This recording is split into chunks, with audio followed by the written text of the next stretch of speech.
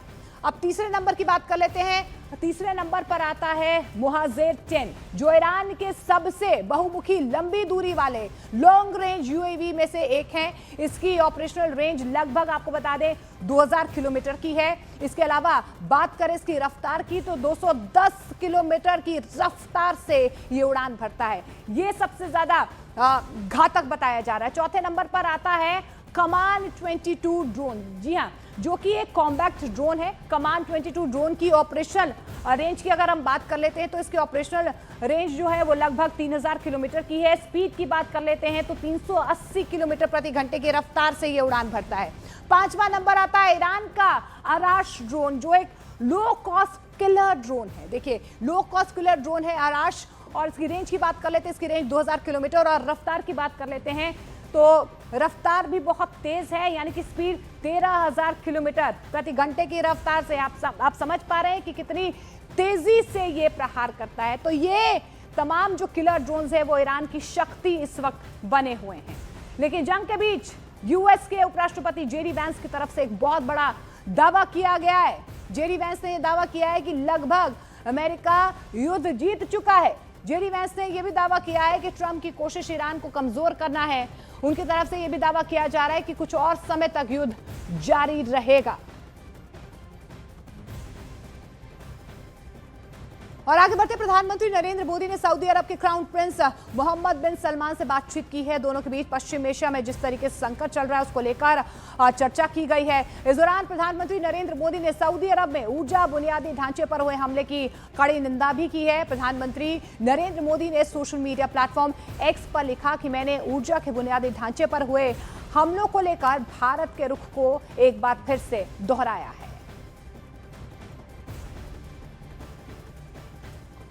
और इस बीच आपको बता दें, देखिए, पश्चिम एशिया में तनाव और संकट लगातार बढ़ता हुआ नजर आ रहा है। इस्लामाबाद में आज पाकिस्तान, सऊदी अरब, तुर्की और मिस्र के विदेश मंत्रियों के बीच मिडिल ईस्ट में जारी तनाव को लेकर चर्चा होगी। बैठक से पहले पाकिस्तान के प्रधानमंत्री शहबाज शरीफ और ईरान के राष्ट्रपति मसूद पेजेश्कियान के बीच करीब 1 घंटे तक लंबी बातचीत हुई है। इस दौरान ईरानी राष्ट्रपति पेजेश्कियान ने कहा कि बातचीत और मध्यस्थता के लिए भरोसा सबसे जरूरी है।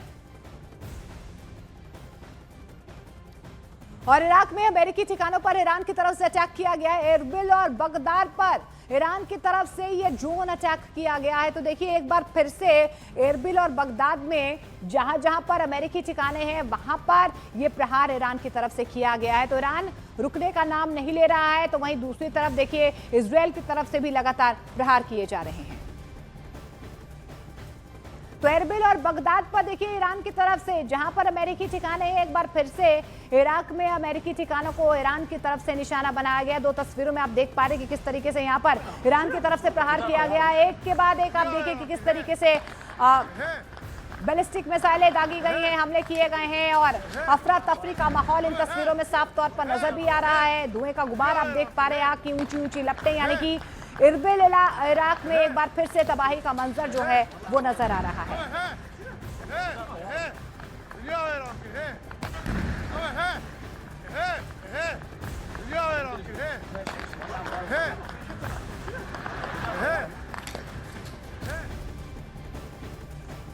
लेकिन जंग के मैदान से एक और बड़ी खबर आपको बता दें। जंग के बीच यूएस सेंट्रल कमांड ने ईरानी जहाजों पर हुए हमले का एक वीडियो भी जारी किया है। बड़ी खबर आपको बता दें, ईरानी जहाजों पर जिस तरीके से यूएस की तरफ से लगातार अटैक किया जा रहा है, अब यूएस सेंट्रल की तरफ से बाकायदा वीडियो जारी किया गया है। यूएस सेंट्रल कमांड ने ईरान को चेतावनी भी दी है कि दशकों पुरानी समुद्री दादागिरी का समय अब खत्म हो रहा है। वैश्विक शिपिंग को धमकाना अब बर्दाश्त नहीं किया जाएगा। तो स्ट्रेट ऑफ हॉर्मुज को लेकर जिस तरीके का दबाव यहां पर ईरान की तरफ से बनाया गया है, उसको लेकर यहां पर यूएस सेंट्रल कमांड की तरफ से ईरान को एक बार फिर से चेतावनी दी गई है कि दशकों पुरानी जो उनकी दादागिरी है समुद्र में, उसको खत्म करने का वक्त आ गया है। यानी कि अमेरिका यहां से अब अपनी रणनीति बदलता हुआ नजर आ रहा है। लेकिन इस बीच देखिए, ईरान और इजरायल के बीच जारी जंग में आगे क्या होने वाला है।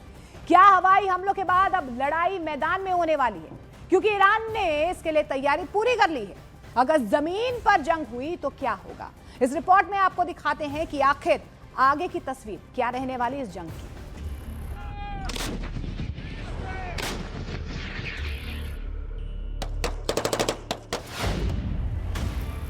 अगर जमीन पर जंग हुई तो कैसे निपटेगा ईरान।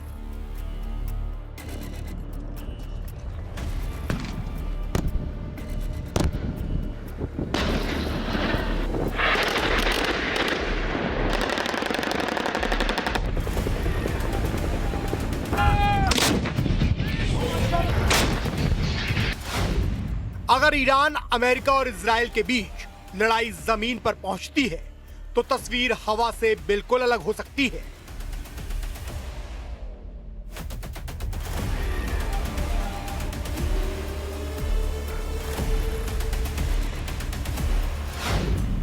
अभी तक लड़ाई ज्यादातर एयर स्ट्राइक, मिसाइल्स और ड्रोन तक सीमित रही है, लेकिन अब ग्राउंड ऑपरेशन की बात हो रही है। सवाल यह है कि अगर जमीन पर आमना सामना हुआ तो ईरान की स्ट्रेटजी क्या होगी।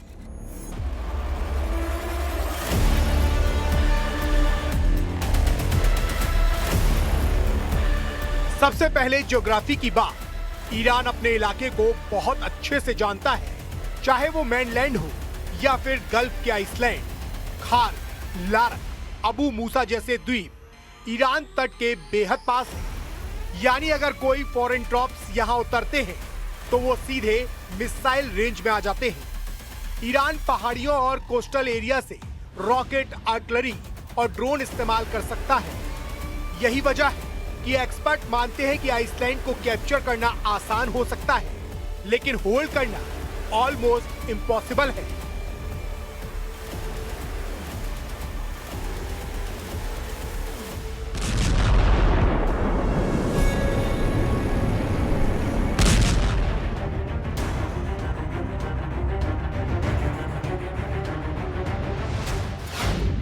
दूसरी बड़ी बात है प्रिपरेशन। रिपोर्ट्स के मुताबिक ईरान ने हाल के हफ्तों में खार्ग द्वीप पर extra tops, air defence system और अंडरग्राउंड फैसिलिटीज एक्टिव की हैं। ये वही आइसलैंड है जहां से ईरान का करीब 90% ऑयल एक्सपोर्ट होता है। ईरानी सेना ने सरप्राइज अटैक के लिए पूरी प्लानिंग कर रखी है। मतलब साफ है, अगर कोई उतरेगा तो वेलकम नहीं, प्रतिरोध होगा।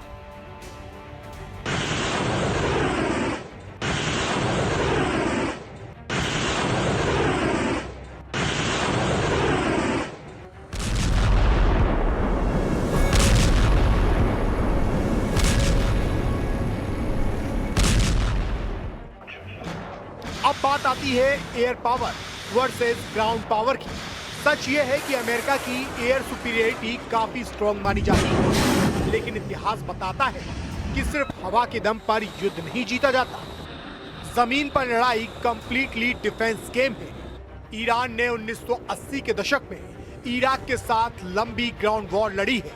उसी एक्सपीरियंस के साथ साथ ईरान ने अच्छी खासी तैयारी कर रखी है।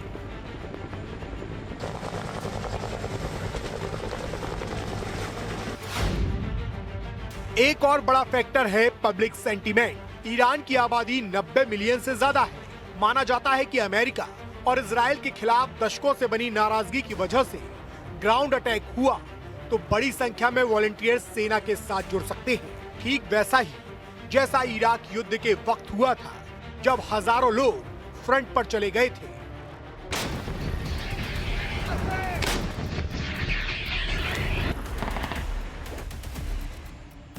एक्सपर्ट बताते हैं कि अगर ग्राउंड ऑपरेशन हुआ तो युद्ध लंबा ही नहीं बल्कि बहुत ज्यादा महंगा पड़ेगा, क्योंकि यूएस बेस पहले ही मिसाइल अटैक और ड्रोन अटैक झेल चुके हैं। बड़े वॉरशिप को भी पर्शियन गल्फ से पीछे हटना पड़ा।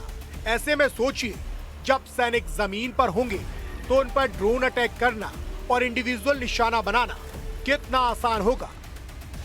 मतलब साफ है, ईरान के खिलाफ ग्राउंड वॉर कोई शॉर्ट ऑपरेशन नहीं, बल्कि एक्सपर्ट मानते हैं इससे कैजुअलिटीज बढ़ेगी, एनर्जी प्राइस ऊपर जाएगी और ग्लोबल इकोनॉमी पर इसका दबाव आएगा।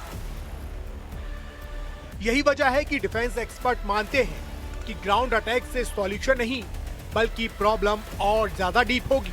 अब देखने वाली बात यह है कि आने वाले दिनों में फैसला डिप्लोमेसी से होगा या फिर बैटलफील्ड से।